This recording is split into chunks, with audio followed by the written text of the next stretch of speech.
recording. The rest of you that don't have your hand up, are you just, put your computer on and walked away?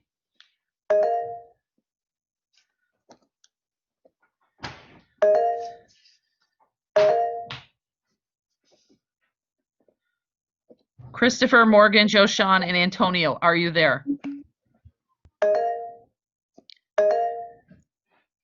Antonio, Joe, Sean, and Christopher. I'm waiting for you. Joe, Sean, and Christopher, are you there? All right. Gotcha. Okay. Here's what we're going to do. To me, this is easy, but if you've got questions, raise your hand. Okay.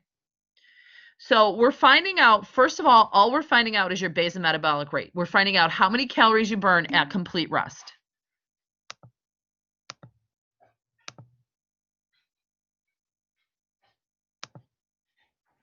For a male, for you guys, all you're going to do is put your weight in kilograms times 24.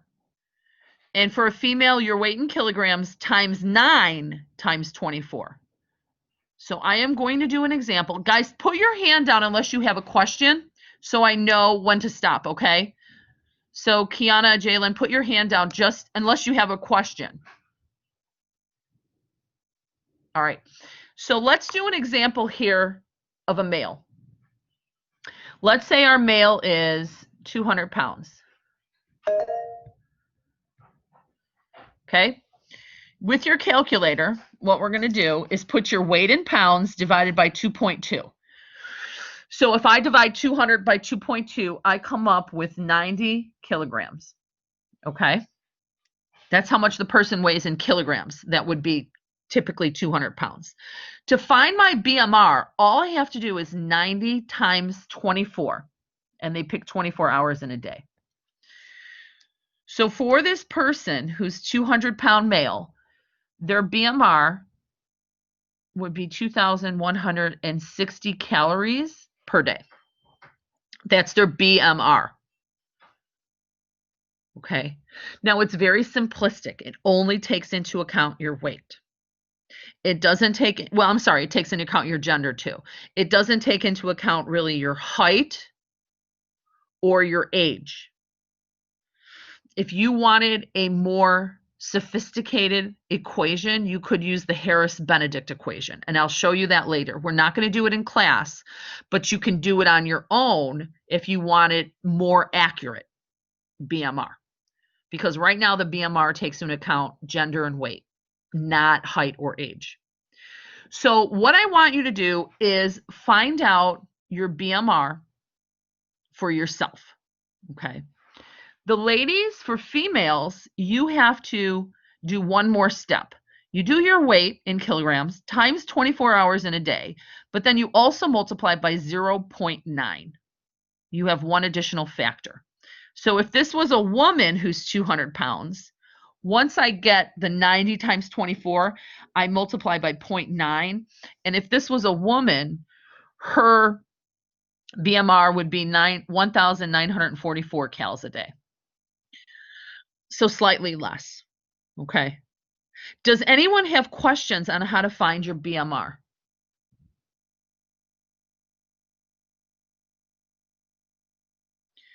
Okay, I need you to then type in the chat room what yours is. Now, we will not know your weight based on what you're typing in the chat room, but I want to see the numbers to make sure you guys are right.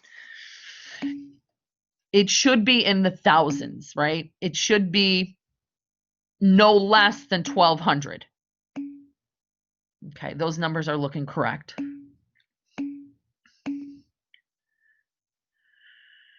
Those numbers look good. I had someone in my online class tell me that their BMR was 160. So they did their math wrong. Those look good. Okay, so we know it's really based on your weight, right? Your weight and your gender. Raise your hand if you have not gotten your BMR because you're confused. Okay, so keep track of this BMR. You should write this down, this number down as your BMR. This number, let's see something. Let's say I got my BMR to be this. That's how many calories your body burns just staying alive. This is the minimum amount of calories you want to eat in a day. That's how many calories your body needs just to stay alive and function. We never want to go below our BMR in terms of our caloric intake for a day, because you'd just be stressing your body. If you did not eat this amount, the BMR, whatever your number is, and as you can tell, everybody's different. If you ate less than this, your body would go in that like fasting mode where it would slow your metabolism down and you would not burn calories the way you should. So this is the minimum you want to eat, but if we're active, we have to eat a ton more. All right, that was the easy part. Let's go on to activity. Now you remember, there's 3 parts to your metabolism: BMR, activity, and thermic effect of food. So we're moving on to our activity. This is where sometimes people get confused, but it's not hard. You just got to pay attention. Okay. For your activity, it says multiply your BMR, which you just found, by an activity percentage. You're picking a percentage, okay, anywhere from maybe 25 to 100% of how hard or how much physical activity you think you get in a day. Okay. Somebody who's sedentary, meaning a couch potato, their activity percentage is like 25%. A very highly active person, someone who's working out every day of the week or has a really manual labor job, they would pick around 100%. Now, I did copy a chart from your book to help you pick what percentage you should choose. So what you're doing is you're trying to find out one percentage that represent how much physical activity you do in a day. Now, let's say we're in the middle here, moderately active person. A moderately active person does work plus intentionally exercises 4 to 5 days a week. If this was a man, they might pick like 75% as their activity percentage. A woman might pick 60% as her activity percentage. If you are sedentary or inactive, you want to pick a low percentage, like 25%. Okay. If you are a college athlete, you're going to pick heavy activity. Okay. Do a great deal of physical labor, roofing, carpentry, heavy lifting, digging, or, college athletes, right? Maybe you're going to pick 100%, or if you're a woman, or 120% if you were a man. Exceptionally active are like our triathlete, marathon runners, maybe a professional athletes. A male might pick 145%, a female 130%. All I'm asking you to do now is pick up one percentage. Be honest with yourself. What percentage do you think you are in terms of your physical activity? Based off of this chart, which I copied off your textbook. Does everyone have a percentage, or are you having challenges picking a percentage?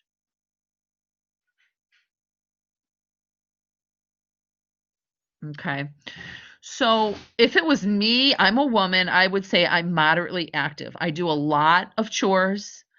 I do exercise about 5 days a week. I would probably pick 70% for myself. Okay. I'm hoping you have a number, guys, because we're gonna use that number now. I'm gonna go with 70% for me.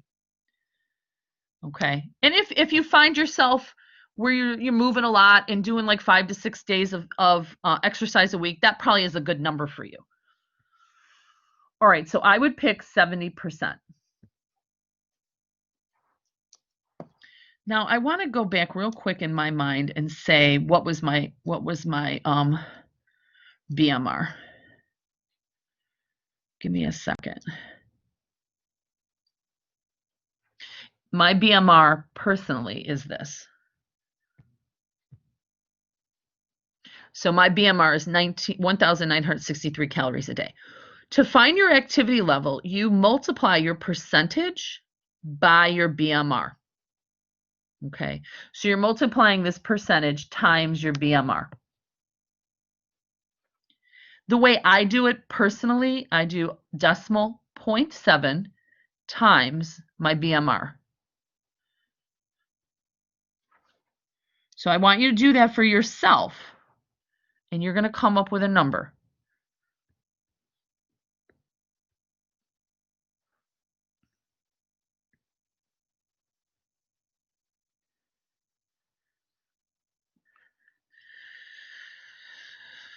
All right, your number, unless you picked over 100% as your activity percentage, if you picked over 100%, your number is going to be higher than your BMR.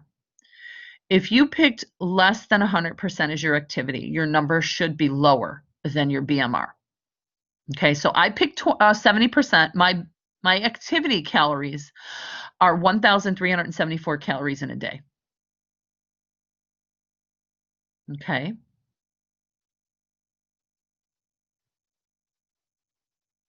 Now what you do, any questions on how to find activity?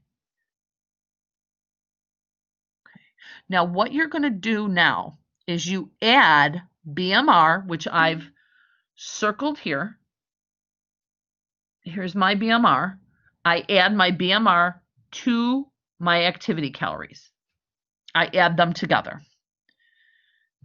Let me check the chat, if somebody's got their hand up. Okay, nobody has their hand up. So I'm going to start that down here. I'm going to start that over here, my addition. So my BMR was 1963, and my activity was 137.74. Those are my first two parts of my metabolism. We have to get thermic effect of food now. So you should add those two things together. You've gotten that far, guys? For me, when I go ahead. So I don't understand. So the activity level, and then you add the activity and the calories, so that's how much calories you can eat per day. Well, we haven't finished yet, but yes, we are getting to that point. We have to add in also the thermic effect of food. So you're adding your BMR plus your activity level. And so here's my BMR, here's my activity level. And when I add both of these together, I'm actually getting 3,337.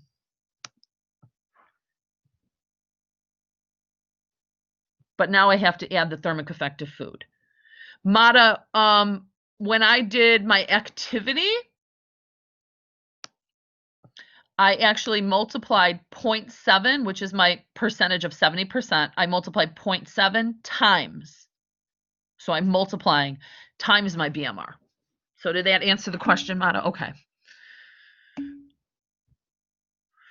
So right now you should have a number in front of yourselves. BMR plus activity, you should have one number. Put that number in the chat room for me, guys. We're not done yet. We got to do thermic effect of food, but we're getting there. We're almost to the point where I could tell you this is how many calories you should eat in a day. Yeah, I'm seeing a lot of people over that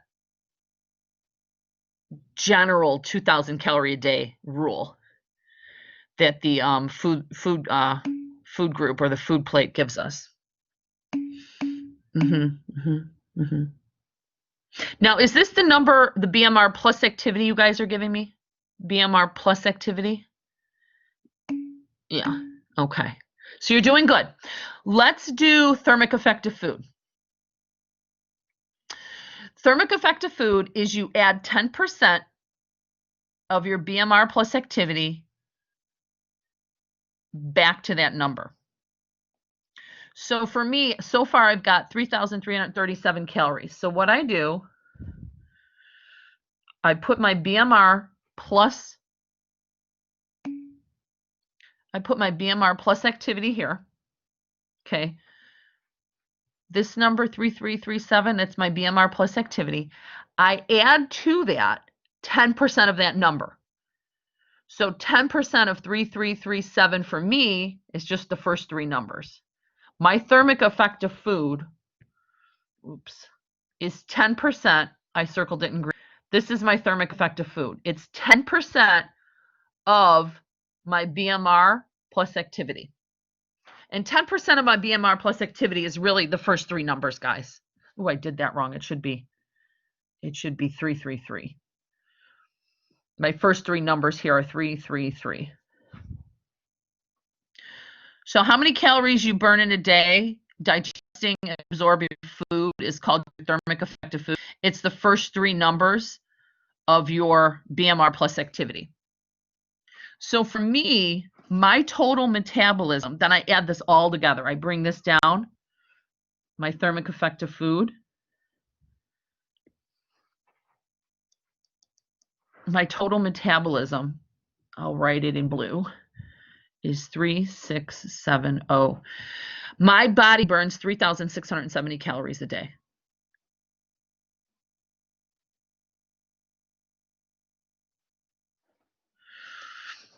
Your total metabolism, class, you're adding BMR plus activity plus thermic effect of food.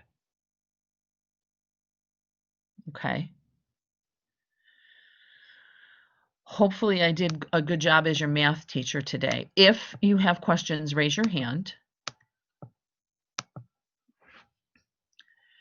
If you are done, I'd like to see your total metabolism posted in the chat room. The combination of BMR plus activity plus thermic effect of food. Okay, I see about 4 or 5 of you, 6 of you maybe. This assignment that we just did, you have to have done for your discussion question Friday, and you need to know what that is for your final exam as well. So hopefully you were paying attention.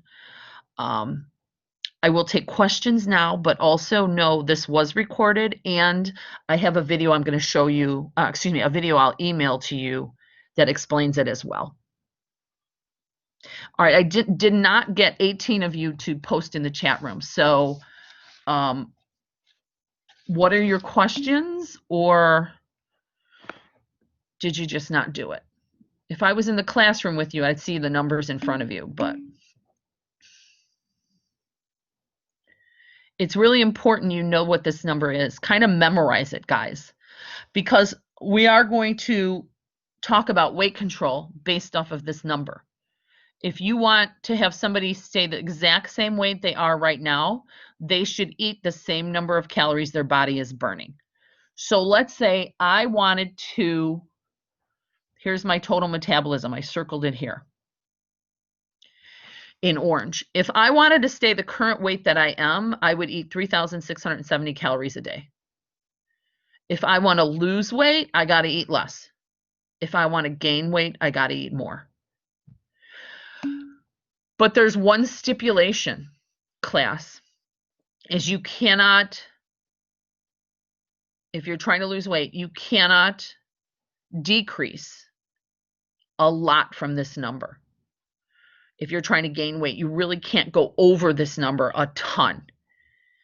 Okay, otherwise your metabolism might slow down or speed up. What we want to do is, if you want to stay the same weight, eat this exact number. If you want to lose weight, eat a little bit less. And what I mean by a little bit less is maybe 250 calories less than this. Okay. Some people say up to 500 calories less than this. But you can't say, well, my metabolism is 3,670. I'm only going to eat 1,000 calories. You will not be effective at losing weight. If you eat significantly less than your metabolism, then what your body is burning, your metabolism will slow down. If I said I'm only going to eat 1,000 calories a day, my metabolism slows down and prevents me from losing weight. If I only cut off like 250 calories and I start eating let's say I start eating 3,350 calories a day, my body doesn't know that I'm really cutting that much out. I'm not at a huge deficit, so my metabolism won't slow down. But I'm going to start really taking off the pounds this way if I just decrease a tiny bit off of my total metabolism. People who have trouble gaining weight, I don't know if there's any of you in the classroom. Typically, the problem that people cannot gain weight is they simply do not eat more calories than their body's burning. I don't need to lose weight, to gain weight, but let's say I did. If I wanted to gain weight, I'd have to eat about 4,000 calories a day. And that's a lot of food. And sometimes people can't do it. I work with Triton athletes all the time. They come to me and they say, I can't gain weight no matter what I do. I'm drinking, this is the biggest thing they do. I'm drinking all these protein powder shakes, but I'm not gaining weight. Why? Well, an activity percentage for an athlete, a college athlete, is probably, right, I pick 70. An activity percentage for a college athlete is probably like 120%. And so their total metabolism, some of them will be 5,000, 6,000 calories a day. And when I look at what they're eating, they're only eating like 2,000 calories a day. There's no way you're going to gain weight if you eat less than your body is burning. So those kind of people, if you're trying to gain weight and you're really physically active, you have to eat more than your total metabolism. I'm going to be quiet for a minute and see if you guys got questions. Raise your hand or type questions in the chat room.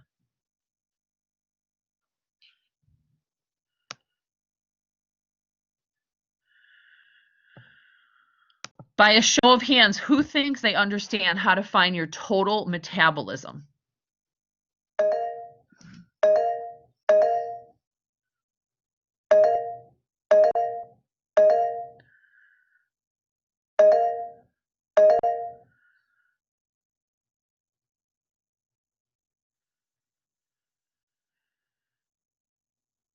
All right, well, I've got at least 2/3 of the class raising their hand. I don't know if the others have questions or if you just didn't raise your hand for some reason. So we're going to move on. But remember, don't lose this assignment because you've got to put it in the discussion question for Friday. Actually, it's for a week from Friday. The discussion's due a week from Friday. We're going to move on and talk about what we're going to do with this number now. I'm going to share my screen. We're going to get to the theories of weight control briefly here.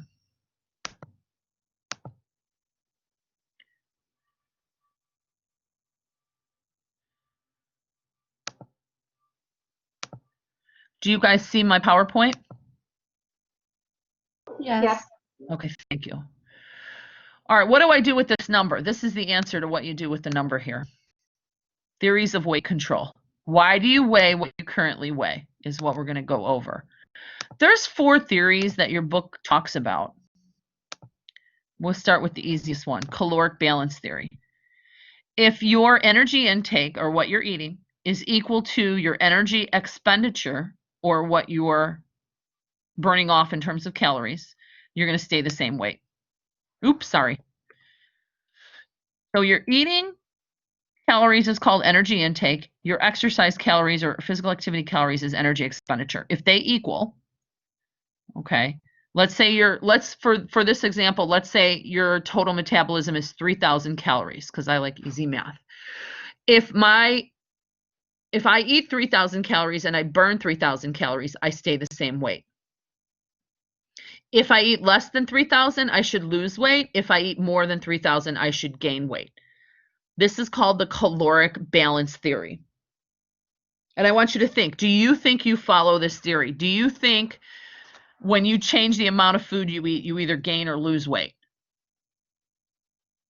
That's one theory. Now, none of these are proven to be exact, right? A theory is just a really good scientific guess as to why we weigh what we weigh.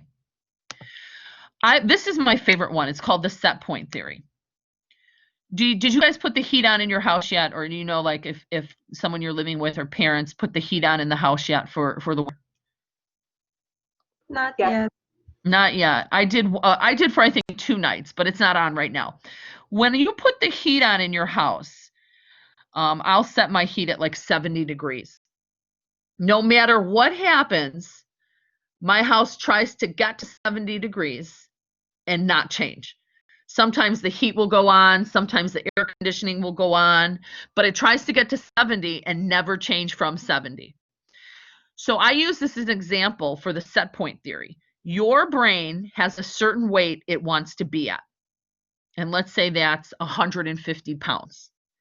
No matter what happens, your body tries to stay at 150 pounds. Now, everybody's set point might be different. And sometimes it tries to kick your metabolism up or speed up your metabolism to stay at 150, or sometimes it slows down your metabolism to stay at 150. And in order to maintain this set point weight, your body will manipulate its appetite and metabolism to stay at 150 pounds. Now, your set point may be 170 pounds, somebody else's 140 pounds, whatever it might be. But for some people, according to this theory, their body wants to be at this weight no matter what. And if their metabolism was 3,000 calories and they decided, I'm going to just go out and party and eat a ton of food, and I'm going to eat like 5,000 calories today. They ate well over their total metabolism. Their appetite would decrease and their metabolism would speed up, so they didn't gain. So they didn't gain weight. Now the opposite is true for a ton of people here. Let's say your let's say your metabolism, your total metabolism is 3,000 calories. And you think, well, if I eat less, I'll lose weight. So I'm only going to eat 1,000 calories for a week. What happens to this person who is on this kind of starvation diet of 1,000 calories? Their appetite increases, their metabolism slows down because their body doesn't want them to lose weight. And it wants to stay at this 150-pound range. So you're kind of defeating the purpose of only eating 1,000 calories a day because your body won't change. Now, this is called the set point theory, that no matter what, your body wants to be at a certain weight. These are the kind of people that you may know them. They have been the same weight for years, no matter what they do. They can eat anything they want and not gain a pound, right? Or they're overweight and they're really trying to diet and cut their calories, but they're not losing weight. They're just not losing weight, even though they're eating what they potentially could be eating or should be eating. There's a way to trick your body, though. If you feel like you're someone who follows the set point, that you're doing things but you're not getting results, the way to trick your set point is to just make very small changes off your total metabolism. So let's say your total metabolism is 3,000 and you're trying to lose weight. Only cut a few calories off your intake. And that's where I get the 250 number. Let's say your total metabolism is 3,000. Only reduce your caloric intake by 250. And your brain won't perceive you're trying to make this change. So it won't manipulate your appetite and metabolism. So a person trying to lose weight whose total metabolism is 3,000 calories should be eating 2,750 calories a day. Your brain won't perceive this as a big difference, and it won't change your appetite and metabolism according to the set point. You'll still have the same metabolism. You'll still be burning a lot of calories, but because of that 250 calorie deficit, eventually you will lose weight. And that's why I tell you, don't cut a lot. Because if your total metabolism is 3,000 and you cut to 1,500 or 1,000 calorie intake, it's not going to work. Your metabolism will slow down so much that you actually won't lose weight. Okay. Do you have questions on the set point?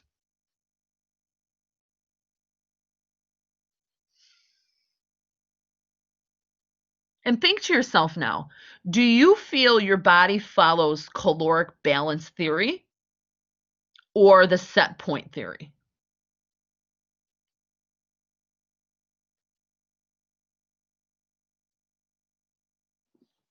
There's a couple more I want to talk about. And I'm going to go over this one quickly. Genetics. chances are, because of genetics, that we're kind of set up to weigh what our parents weighed at our age. So if we were to look at a picture of our mom or dad at the age we are right now, there's a good chance they have the same body type as us. Okay. Now, what I can tell you is both of my parents were overweight, were obese. And I feel if I didn't do what I'm doing, I would be that way as well.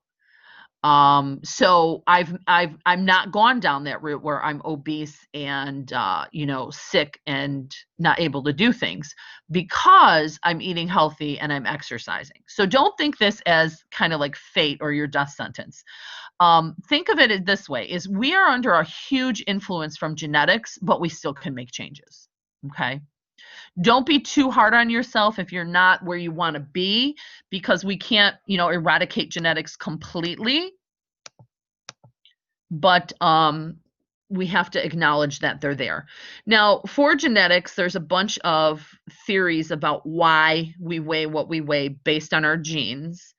Some of them is this thrifty gene theory, which says you just might be born into a family that has a slow metabolism, which evolved basically from caveman days or historical days when people did not have a lot of food to eat.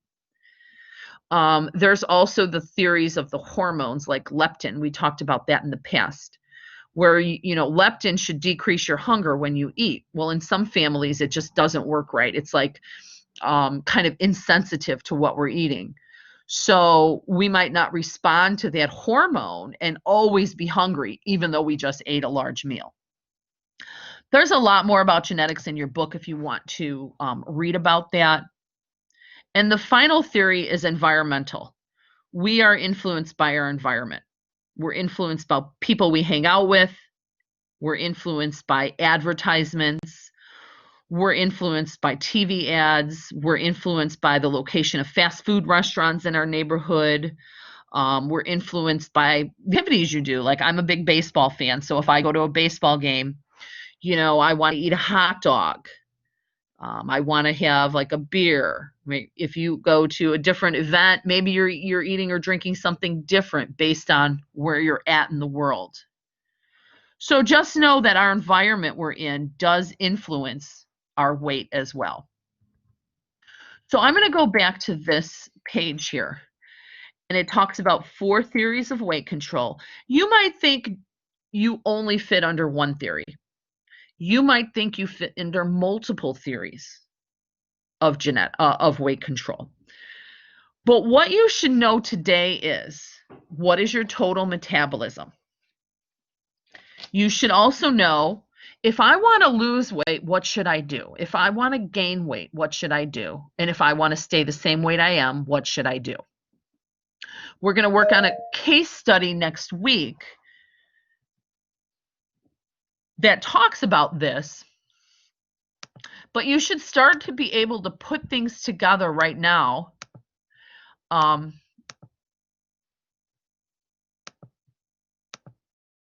work on yourself. Like, think about, what are your goals and how would I achieve them?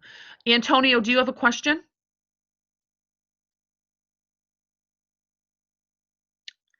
Victoria, do you have a question? Yes. So when we eat, for example, we need to get certain amount of calories a day, but we take that all calories in one meal, and then we don't eat for the rest of your day. Mm-hmm. So what is that going to change to our body? Or it's like same as eating 3 meals and just separating the calories? Because Right. Well, what would be happening if you only ate one meal versus like 3 meals or 5 meals? Is you're only getting one boost out of that thermic effect of food per day. So you're only increasing your metabolism via the thermic effect of food once per day rather than 3 times per day.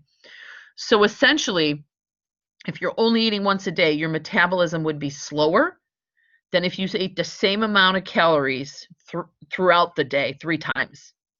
So your total metabolism is 3,000. Let's say you ate one meal of 3,000 calories.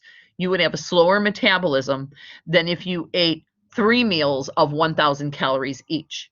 Because at each one of those meals, your metabolism increases every time you eat because of the thermic effect of food. So every time you eat, your metabolism goes up, burns a little bit more. Every time you're active, your metabolism burns a little bit more.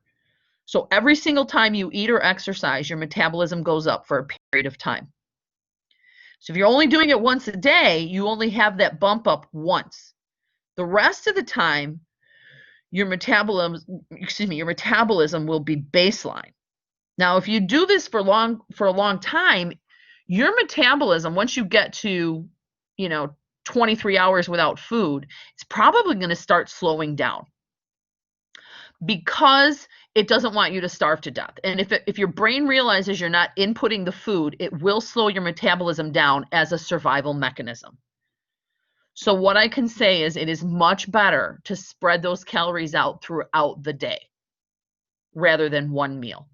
And that's just when we talk about weight control. If I talk to you about getting diabetes and the blood glucose response from eating 3,000 calories in one meal versus 3 meals, what's going to end up happening is your blood glucose will go up dramatically in that one meal, and you're going to wear out your insulin. Once or twice, not going to be a problem. You do that every day, your insulin will become worn out or tired, and it will lead to type 2 diabetes. So there's a couple of different reasons why you want to spread your food out throughout the day. Weight control, but also to prevent diabetes as well. We're running out of time. Know that leaving today, you should be able to figure out what your total metabolism is based off of BMR, activity, thermic effect of food. You should also have a pretty good idea on how to help someone lose weight or gain weight or stay the same weight based off of those theories of weight control.